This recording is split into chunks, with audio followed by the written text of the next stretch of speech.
वो रेप करते नहीं, उनसे रेप हो जाता है। वो हमारे वजूद से डरते नहीं, पर उनसे रेप हो जाता है।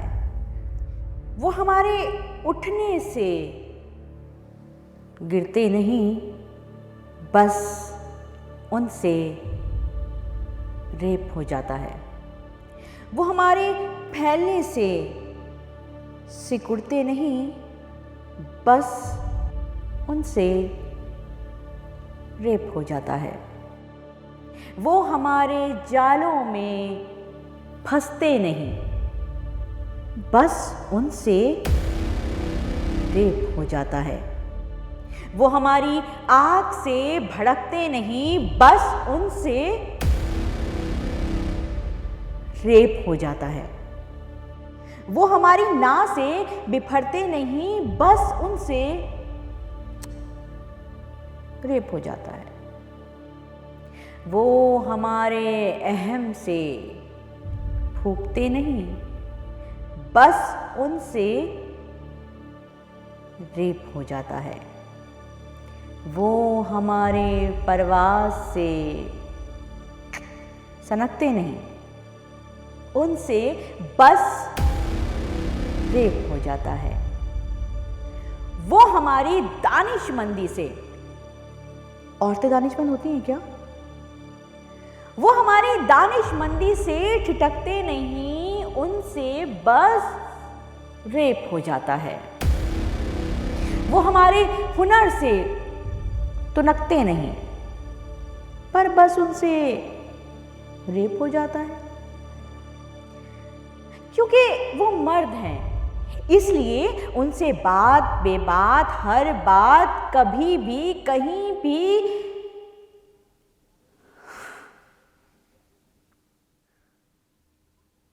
In 2012 occurred a heinous crime that shook an entire nation. A gruesome crime that brought our lives to a halt. A heart-wrenching crime that invoked people to come together for a common cause. A horrific crime that reformed laws. A crime that still gives us goosebumps and that inspired the creation of a phenomenal Netflix India series, Delhi Crime. The first Indian show to win an International Emmy in the Best Drama category. And although it is a celebratory moment for Indian cinema, it is also a time for reflection for us all. Hello everyone, I'm Rohini. And I'm Varuni. We are from Center for Catalyzing Change, also known as C3, a non-profit organization working for women and girls across India. And this is the C3 Genderometer, a show that digs deep into all that the pop culture is feeding us, but from a gender lens.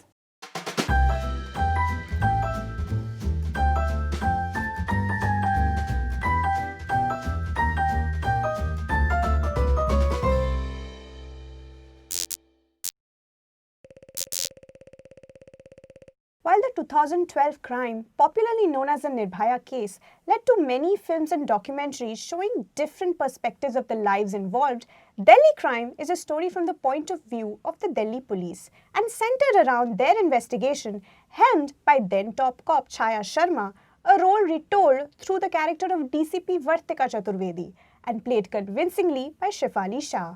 While the show might be a partly fictionalized retelling of the actual investigation and hunt for the criminals, the pain and suffering of the incident deeply resonates, episode after episode. Right in the beginning of the show, the creators establish something important. Deepika, a 23-year-old woman who, after being attacked, even in her half-conscious state, says, "They did terrible things to me. Don't tell my father." Imagine, this is the first thing she says.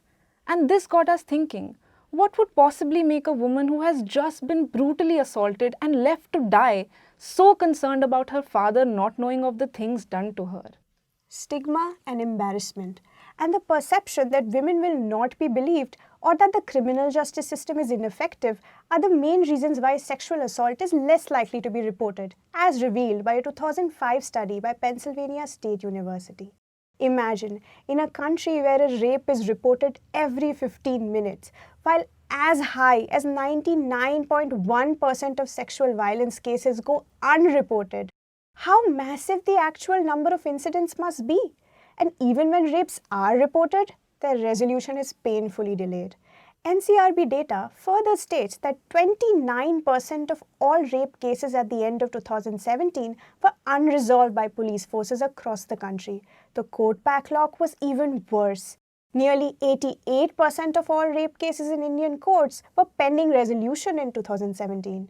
A very important subplot in Delhi crime is the story of the DCP's daughter Chandni, an adolescent girl who feels vulnerable and scared every time she steps into a public space, a fear which gets amplified after the crime. In the show, Chandni shares her traumatic experience of traveling in the Delhi metro, where a man in a crowded station gropes her. This incident rattles her and makes her feel angry and helpless, a feeling most women are all too familiar with. Unfortunately, I have experienced this too. So have I. And I was merely 15 when it happened. Study after study after study have shown how unsafe women feel in public spaces and public transport. 2010, Jagori study in Delhi. 51% of women face harassment while using public transport and 42% of them while waiting for their transport. 2013, UN Women Study conducted immediately after the Nirbhaya case. 95% of women in Delhi do not find public spaces safe. 2018, Save the Children report on girls' safety. 1 in 3 adolescent girls fear unwelcome touching or stalking in public spaces. 2020, C3 Sakshama study in Bihar. 64% of the women interviewed said they faced harassment, ignored it, and walked away. The same study reports that 11% of women had foregone work or educational opportunities due to safety concerns. Another concerning and widespread reason for women not being able to come forward with their experiences of gender-based violence is victim blaming. We often hear accusations like कैसे कपड़े पहने थे, इतनी देर तक बाहर क्यों थी, कहाँ थी, किसके साथ थी, उसका character ही ऐसा है, and numerous other reasons that instantly blame the woman instead of holding the perpetrator accountable. The gut-wrenching testimony of Jai Singh, the prime accused in the show, is one of no remorse and no guilt for his heinous actions. And not only that, he goes on to express his repulsion towards Deepika for having a boyfriend and engaging in public display of affection. A 2015 study conducted by World Resources Institute, India, interviewed bus drivers and conductors in Bhopal and found that 30% of them believed that women were equally responsible for harassment in public transport. Another research conducted by psychologist Dr. Madhumita Pandey, where she interviewed 100 convicted rapists, states that the underpinning commonality in all the people she interviewed was a sense of entitlement. There was acute victim blaming and a severe lack of understanding of consent. This very crucial point is also raised in Delhi crime by another admirable cop, Sudhir, where he says that the uneducated youth who don't have access to sex education but do have access to porn only see women as objects that they can't have. Consent is a concept largely missing from our society. But it is also equally important to establish systemic changes through sensitizing the upholders of law and authority. We see from the show that when police forces are sensitive to the trauma of gender-based violence and when women police officers take charge, cases get solved. Data from 39 countries show that the presence of women police officers correlates positively with reporting of sexual assault, which confirms that recruiting women is an important component of a gender-responsive justice system, as noted by a UN Women report in 2011 and 12. एक और बात, violence against women is not always physical and not always what you can see. It is important to acknowledge all the various unseen and unheard forms of emotional abuse and violence. The gender-based discrimination, the staring, the stalking, the harassment, the gaslighting, the suppression of women's voices and agency, and many, many more ways in which women bear the brunt of gender-based violence. While Delhi crime falls high on our genderometer, this was just one story among millions.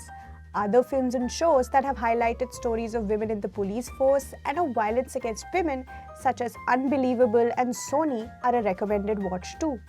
A huge shout out to Neelima Chauhan for penning the powerful poem Unse Rape Ho Jata Hai. And to Fouzia Dastango for its wonderful rendition that you saw in the beginning of the video. And that's it from us in today's episode. For more such videos, keep following us on Twitter, Instagram, Facebook, and YouTube. We're at C3_India. We look forward to your support in our mission to enable women and girls in India so that they're equipped and empowered to realize their rights, access opportunities, and achieve gender equality. This is C3 India signing off.